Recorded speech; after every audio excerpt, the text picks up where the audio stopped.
सुप्रभात, मैं रेणु आपकी हिंदी अध्यापिका। हम कर रहे हैं आज क्लास 11th की हिंदी पाठ्य पुस्तक वितान भाग 1 का पहला पाठ, जो है भारतीय गायिकाओं में बेजोड़ लता मंगेशकर। इस पाठ में जो कुमार गंधर्व के द्वारा लिखा गया है, इसमें कुमार गंधर्व जी ने भारतीय गायिकाओं में जो बहुत प्रसिद्ध हैं, आज के समय में भी लता मंगेशकर, उनके बारे में बताया है। लता मंगेशकर के गाने की विशेषताएं उन्होंने बताई कि लता मंगेशकर के गाने की जो विशेषताएं हैं, वो उन्होंने जो मुख्यतः 3 विशेषताएं उनके गाने की बताई कि उनके गाने में गानपन मौजूद होता है, उनके स्वरों की निर्मलता और उनके जो गाने हैं उनका नादमय उच्चार, ये उनके गाने की 3 विशेषताएं उन्होंने बताई। इसकी व्याख्या हम एक भाग कर चुके हैं। आज हम दूसरा भाग करेंगे, जिसमें हम करेंगे कि शास्त्रीय संगीत और चित्रपट संगीत दोनों का अंतर, और दोनों में से लेखक के अनुसार शास्त्रीय संगीत या चित्रपट संगीत में से कौन ज़्यादा महत्वपूर्ण है, कौन ज़्यादा आनंद की प्राप्ति कराता है। तो इसमें लेखक का मानना है कि शास्त्रीय संगीत और चित्रपट संगीत दोनों की तुलना करना निरर्थक है, क्योंकि भारतीय संगीत में गंभीरता, उसका स्थायी भाव होता है, जबकि चित्रपट संगीत में चपलता प्रमुख होती है। चित्रपट संगीत का जो ताल है वो प्राथमिक अवस्था का होता है, जबकि शास्त्रीय संगीत में जो ताल, सुर, आलाप का प्रयोग किया जाता है वो परिष्कृत रूप में किया जाता है। चित्रपट संगीत में आधे तालों का आसान लय, सुलभता, लोच, इन सब की प्रमुखता होती है। चित्रपट संगीत गायकों को शास्त्रीय संगीत की उत्तम जानकारी होनी आवश्यक होती है। लता के पास ये ज्ञान भरपूर है, और लेखक का मानना है कि लता जी के 3-3.5 मिनट के गाने में और शास्त्रीय संगीत की 3-3.5 घंटे की कलात्मक और आनंदात्मक जो महफिल होती है, उन दोनों का जो आनंद होता है वो लगभग एक जैसा है। उसके गानों में स्वर, लय, शब्दार्थ का संगम होता है। गाने की सारी मिठास, सारी ताकत उसकी रंजकता पर आधारित होती है, और रंजकता का संबंध रसिक को आनंदित करने के सामर्थ्य से है कि जो सुनने वाला है उसको वो आनंद की प्राप्ति कराने में वो समर्थ हो। लता का स्थान अव्वल दर्जे के खानदानी गायक के समान है। जब किसी ने पूछा कि क्या लता शास्त्रीय संगीत की 3 घंटे की महफिल जमा सकती है, तो लेखक उसी से प्रश्न करता है, क्या कोई प्रथम श्रेणी का गायक 3 मिनट में चित्रपट का गाना इतनी कुशलता से और इतने आनंद के साथ गा सकता है? शायद नहीं।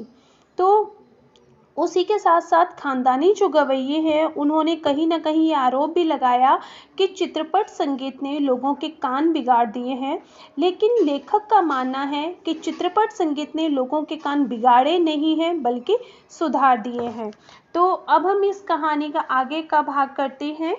तो जहाँ पर लेखक कहते हैं कि अब ये प्रश्न भी एक उपस्थित होता है, शास्त्रीय संगीत में लता का कौन सा स्थान है, और लेखक का मानना है ये प्रश्न उनके अनुसार प्रयोजनहीन है, इस प्रश्न को पूछने का कोई अर्थ ही नहीं है, जिसका कारण है कि शास्त्रीय संगीत और चित्रपट संगीत की तुलना हो ही नहीं सकती, क्योंकि शास्त्रीय संगीत का जो मुख्य गुणधर्म होता है वो गंभीरता है, जबकि जो चित्रपट संगीत है उसमें जल्दे कहा जाता है, जो द्रुत लय होती है, तेज जो लय होती है वो, और चपलता मीन्स चंचलता, वो चित्रपट संगीत का मुख्य गुणधर्म है। शास्त्रीय संगीत का मुख्य गुणधर्म क्या है? गंभीरता। और वहीं दूसरी तरफ चित्रपट संगीत का मुख्य गुणधर्म है उसकी तेज लय और उसकी चंचलता। दूसरा अंतर उन्होंने बताया कि चित्रपट संगीत का जो ताल होता है वो प्राथमिक अवस्था का ताल होता है, जबकि शास्त्रीय संगीत में जो ताल का प्रयोग किया जाता है वो अपने परिष्कृत रूप में होता है। चित्रपट संगीत में आधे तालों का प्रयोग किया जाता है, लयकारी बिल्कुल अलग होती है, आसान होती है, वहाँ पर गीत और आघात को ज़्यादा महत्व दिया जाता है। आघात होता है जो जो भी शब्द गाने में है उसके स्वरों पर हम किस वर्ण पर उस पर बल दे रहे हैं वो। तो वहाँ पर गीत और आघात को ज़्यादा महत्व दिया जाता है। सुलभता और लोच, लोच कहा जाता है जो स्वरों की बारीक मनोरंजक प्रयोग किया जाता है स्वरों का वो। तो सुलभता, सहजता से जो प्रयोग किया जा सके वो, और मनोरंजन के लिए जो उसमें फेरबदल की जाती है वो, उसको अग्रस्थान दिया जाता है, उसको महत्व दिया जाता है। तथापि चित्रपट संगीत गाने वालों को शास्त्रीय संगीत की उत्तम जानकारी होना आवश्यक है, जो लता के पास निसंशय है। वो 3-3.5 मिनट के गाए हुए जो गाने होते हैं उनके, वो चित्रपट के किसी गाने का एकाध शास्त्रीय गायक की 3-3.5 घंटे की महफिल, इन दोनों का जो लेखक ने मूल्य बताया कि दोनों का कलात्मक और आनंदात्मक मूल्य एक जैसा है। लेखक का ऐसा मानना है। किसी उत्तम लेखक का कोई विस्तृत लेख जीवन के रहस्य का विशद रूप में वर्णन करता है। कई बार ऐसा होता है कि यहाँ लेखक अपनी बात को एक एग्जाम्पल के माध्यम से समझा रहे हैं कि 3.5 किसी भी शास्त्रीय संगीत की 3-3.5 घंटे की महफिल का आनंद और 3 मिनट का 3.5 मिनट का लता मंगेशकर के द्वारा गाया गया कोई भी चित्रपट का गाना, दोनों का जो आनंद है वो एक जैसा कैसे है कि कोई उत्तम लेखक जब कोई बहुत बड़ा लेख लिखता है, किसी रहस्य का बहुत विस्तृत रूप में वर्णन करता है, और वही रहस्य को वो छोटे से सुभाषित या किसी नन्ही सी कहावत में भी बड़ी सुंदरता के साथ, बड़ी परिपूर्णता के साथ वो प्रकट हुआ भी दृष्टिगोचर होता है। कई बार ऐसा होता है किसी बहुत बड़ी बात को छोटे से सेंटेंस के माध्यम से भी स्पष्ट किया जा सकता है, और उसी बात के लिए एक पूरा नॉवल भी लिखा जा सकता है, उपन्यास की रचना भी हो सकती है। तो जहाँ उसके लिए 3 घंटे, उसके लिए जब हम 300 पेज का एक उपन्यास लिख रहे हैं, उसी को हम 3 पंक्तियों की किसी भी उक्ति में, किसी मुहावरे के माध्यम से, किसी भी सुभाषित कहावत के माध्यम से भी उसे स्पष्ट किया जा सकता है। तो दोनों का जो अर्थ होगा, दोनों का जो महत्व होगा वो एक ही बराबर होगा। तो उसी प्रकार 3 घंटों की रंगदार महफिल का जो सारा रस है, लेखक का ऐसा मानना है कि किसी भी शास्त्रीय संगीत की जो 3-3.5 घंटे की रंगदार महफिल होती है, उससे प्राप्त होने वाला आनंद, और लता की 3 मिनट की ध्वनि मुद्रिका। ध्वनि मुद्रिका हमने पहले भी बताया था कि ध्वनि मुद्रिका क्या होती है। लता के द्वारा गाए जाने वाले स्वरों की, गानों के जो स्वर लिपि है वो ध्वनि मुद्रिका, उसमें आस्वादित किया जा सकता है। वो 3 घंटे का आनंद उस लता जी के 3 मिनट के गाने में भी चखा जा सकता है। उनका एक एक गाना संपूर्ण कलाकृति है। आप किसी भी उनके गाने को सुने तो अपने आप में वो एक ऐसा लगता है कि पूरी कलाकृति हम कोई देख रहे हैं, सुन रहे हैं। स्वर, लय, शब्दार्थ सबका एक त्रिवेणी संगम होता है। कहीं किसी चीज़ की हमें कमी नज़र नहीं आती, एक आनंद की प्राप्ति होती है उनके स्वरों में, उनके लय में, उनका जो प्रवाह होता है गाने का, वो एक त्रिवेणी के संगम जैसा लगता है। महफिल की बेहोशी उसमें छाई रहती है। वैसे देखा जाए तो शास्त्रीय संगीत क्या और चित्रपट संगीत क्या, दोनों का मतलब क्या होता है कि अंत में जो, चाहे वो 3-3.5 घंटे की महफिल हो या 3-3.5 मिनट का गाना, उसका अंत में क्या होता है कि रसिक को आनंद देने का सामर्थ्य किस गाने में कितना है। हम अगर 3.5 घंटे की एक महफिल भी शास्त्रीय संगीत की हम कहीं पर अटेंड करें तो उसका मतलब भी यही है कि वहाँ हमें कितना आनंद मिल रहा है। और दूसरी तरफ कि हम जो 3 मिनट का गाना सुन रहे हैं वो भी हम इसीलिए सुन रहे हैं कि हमें आनंद की प्राप्ति हो। तो इस पर अगर उसका महत्व देखा जाए तो उसका महत्व ठहराना उचित होगा क्योंकि आनंद की प्राप्ति जहाँ ज़्यादा होगी उसका महत्व उसी का महत्व ज़्यादा होगा। तो लेखक का कहना है, मैं तो कहूँगा शास्त्रीय संगीत भी रंजक ना हो तो बिल्कुल ही नीरस ठहरेगा। अगर उसमें भी थोड़ी सी रंजकता ना हो, थोड़ा सा मनोरंजन ना हो, तो वो भी बिल्कुल नीरस हो जाएगा, अनाकर्षक प्रतीत होगा और उसमें कुछ कमी सी महसूस होती है। गाने में जो गानपन प्राप्त होता है, गानपन हमने पढ़ा कि किसी भी गाने से मिलने वाला आनंद, जो किसी भी गाने को सुनकर हमें उसमें आनंद की प्राप्ति होती है, उसको कहा जाता है गानपन। तो अगर गाने में गानपन प्राप्त होता है तो वह केवल शास्त्रीय बैठक के पक्केपन की वजह से, ताल सुर के निर्देश गुण के कारण नहीं होता। हमें सिर्फ वो किस लिए मिल रहा है कि हम सिर्फ उसे जानते हैं, हम समझते हैं। क्या हम शास्त्रीय संगीत की हमें ताल सुर इन सब की हमें जानकारी होती है? नहीं होती। गाने की सारी मिठास, सारी ताकत, सारी रंजकता वो निर्भर करती है कि वो किस पर मुख्य अवलंबित रहती है ना? वो किस पर निर्भर रहती है? वो रंजकता का मर्म रसिक वर्ग के समक्ष, जो रस को प्राप्त करने वाले, आनंद की प्राप्ति करने के लिए जो वर्ग है, जो श्रोतागण बैठे हैं, उनके समक्ष कैसे प्रस्तुत किया जाए, वो किस रीति से बैठक बिठाई जाए, जो शास्त्रीय संगीत की बैठक है वो किस तरीके से होनी चाहिए, श्रोताओं से उसका सुसंवाद कैसे साधा जाए, इसमें समाविष्ट हो किसी मनुष्य का अस्थिपंजर, जो मनुष्य के शरीर का अस्थिपंजर होता है वो, और एक प्रतिभाशाली कलाकार द्वारा उसी मनुष्य का तैलचित्र, तैलचित्र मतलब होता है वो चित्र होता है जिसमें तेलीय रंगों का प्रयोग किया जाता है, ऑयल कलर का यूज किया जाता है वो। तो उन दोनों में जो अंतर होगा वही अंतर गायन के शास्त्रीय ज्ञान और उसके स्वरों द्वारा की गई सुसंगत अभिव्यक्ति में होगा। दोनों में कि एक व्यक्ति का अस्थिपंजर हमारे सामने हो और एक का हम और उसकी ऑयली पेंटिंग देख रहे हो, तो दोनों में जो अंतर होगा वो वही अंतर होगा कि जो हम देख रहे हैं एक शास्त्रीय गाने के ज्ञान में और उसके जो स्वर हैं उनकी अभिव्यक्ति में, कि वो किस तरीके से प्रकट किए जा रहे हैं। तो लेखक का कहना है, संगीत के क्षेत्र में लता का स्थान अव्वल दर्जे के खानदानी गायक के समान ही मानना पड़ेगा। तो जब ये प्रश्न पूछा जाता है कि क्या लता, अगर आप उनको खानदानी गायक के दर्जे के समान मान रहे हो, तो क्या वो 3 घंटे की महफिल जमा सकती हैं?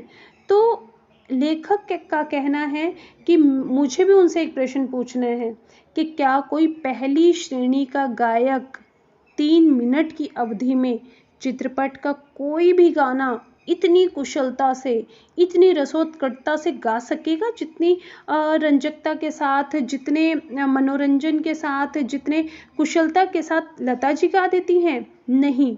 यही उस प्रश्न का उत्तर देना पड़ेगा कि ऐसा हो ही नहीं सकता कि कोई 3 मिनट के गाने में इतनी मिठास, इतना गानपन, इतना नादमय उच्चार उसके अंदर भर दे कि जो सुनने वाला है वो भाव विभोर हो जाए।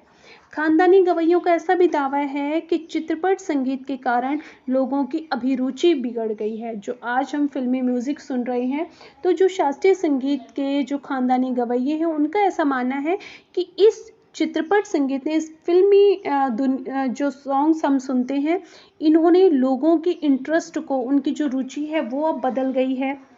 चित्रपट संगीत के ने लोगों के कान बिगाड़ दिए, ऐसा आरोप लगाया जाता है। पर लेखक का मानना है कि चित्रपट संगीत ने लोगों के कान खराब नहीं किए हैं बल्कि सुधार दिए हैं। ये विचार पहले ही व्यक्त हैं और वो उनकी पुनरुक्ति नहीं करना चाहते। लेखक का कहना है, सच बात तो यह है कि हमारे शास्त्रीय गायक, जो भी हमारे शास्त्रीय गायक रहे हैं वो बड़ी आत्मसंतुष्ट प्रवृत्ति के हैं। हमारे शास्त्रीय आत्मसंतुष्ट प्रवृत्ति के से मतलब क्या है? जितना है उसी में संतुष्ट हो जाना, है ना। जबकि संगीत का जो क्षेत्र है उन्होंने अपनी हुकुमशाही स्थापित कर रखी है। शास्त्रीय संगीत के जो गायक हैं उन्होंने अपनी एक हुकुमशाही स्थापित कर ली है। उसमें शास्त्र शुद्धता, कर्मकांड को उन्होंने आवश्यकता से अधिक महत्व दिया गया है, क्योंकि जो शास्त्रीय संगीत होता है वो परफेक्ट नियमों के अनुसार, उन्हीं रूल्स के अनुसार, वो शास्त्र की शुद्धता उसके अंदर होनी चाहिए, वो पूरे कर्मकांड का पालन उसके अंदर किया जाता है। तो लेखक का मानना है कि उन्होंने उसको ज़्यादा महत्व दे दिया है। शास्त्र शुद्धता जो इतनी ज़्यादा भर देना और उसको महत्व देना, तो ये उनके अनुसार मतलब और नया कुछ सृजन करने के लिए स्थान छोड़ता ही नहीं। मगर चित्रपट संगीत में क्या है कि लोगों की अभिजातीय संगीत के प्रति जो जान पहचान होने लगी, अब जो पश्चिम के गाने हम सुनते हैं, जो अभिजातीय गाने हम सुनते हैं, उस संगीत से भी उनकी जान पहचान होने लगी है। उनकी चिकित्सक और चौकस वृत्ति अब बढ़ती जा रही है। वो अब चारों तरफ से गाने किस तरीके से सुने जा रहे हैं, क्या उसमें परिवर्तन हो रहा है, उन्हें वो सब लोग बाग बड़े इंटरेस्ट से सुनने लगे हैं। केवल शास्त्र शुद्धता और नीरस गाना उन्हें नहीं चाहिए। अब उन्हें इस बात से कोई मतलब नहीं है कि सुर कौन सा है, ताल कौन सा है, आलाप कौन सा है, उन्हें क्या चाहिए, सुरीला और भावपूर्ण गाना। और यह क्रांति चित्रपट संगीत ही लेकर आया है। चित्रपट संगीत समाज की संगीत विषयक अभिरुचि में प्रभावशाली मोड़ लाया है। चित्रपट संगीत की लचकदारी, लचकदारी से मतलब क्या है कि जो फिल्मी म्यूजिक हम सुनते हैं उसमें कहीं पर भी फेर बदल कर देना, किसी सुर को आप द्रुत लय में गाएं, मध्यम लय में गाएं, किसी भी लय में आप गा सकते हैं, किसी आलाप के साथ आप फेर बदल उसमें कर सकते हैं। लचकदारी उसका एक सामर्थ्य है। और ऐसा मुझे लगता है, लेखक का भी यही मानना है कि ये उसकी विशेषता ही है। उस संगीत की मान्यताएं, मर्यादाएं, झंझट सब कुछ निराली हैं। तो लेखक का यही मानना है कि चित्रपट संगीत जो है शास्त्रीय संगीत की अपेक्षा ज़्यादा अच्छा है। चित्रपट संगीत का तंत्र ही अलग है। यहाँ नव निर्मित की बहुत गुंजाइश है, नया निर्माण करने की बहुत ज़्यादा गुंजाइश है चित्रपट संगीत में। जैसा शास्त्रीय रागदारी का चित्रपट संगीत दिग्दर्शकों ने उपयोग किया, उसी प्रकार राजस्थानी, पंजाबी, बंगाली प्रदेश के जो लोकगीत हैं उनके भंडार को भी उन्होंने खूब लूटा है। तो ये हमारे ध्यान में रहना चाहिए कि यहाँ पर हम आज जो फिल्मी म्यूज़िक सुनते हैं वो भी हमारे हर भाषा में, हर लोकगीत उसमें होने लगे हैं। धूप का कौतुक करने वाले चाहे पंजाबी लोकगीत हों, रुक्ष या निर्जल राजस्थान के जो पर्जन्य की याद दिलाते हैं। पर्जन्य कहा जाता है बादलों को। राजस्थान में जो, जैसे हम अगर गाना सुने फिल्मी म्यूज़िक में भी, काले मेघा पानी तो बरसाओ, तो इस तरीके से ये सब गाने और इनकी याद दिलाने वाले गीत, पहाड़ियों की घाटियों, खोरों में प्रतिध्वनित होने वाले जो पहाड़ी गीत हैं, ऋतु चक्र को समझाने वाले गीत, खेती के विविध कामों के हिसाब से गाए जाने वाले जो गीत हैं, कृषि गीत, ब्रजभूमि के समाविष्ट सहज मधुर गीतों का अतिशय मार्मिक और रस अनुकूल उपयोग चित्रपट के क्षेत्र में प्रभावी संगीत दिग्दर्शकों ने किया है और आगे भी करते रहेंगे, जो हम आज के समय में देख रहे हैं। तो थोड़े में लेखक का कहना है कि अगर मैं थोड़े में कहूँ तो संगीत का क्षेत्र विस्तीर्ण है, बहुत बड़ा है संगीत का क्षेत्र। यहाँ बहुत ज़्यादा बदलाव किए जा सकते हैं, खूब फेर बदल किए जा सकते हैं।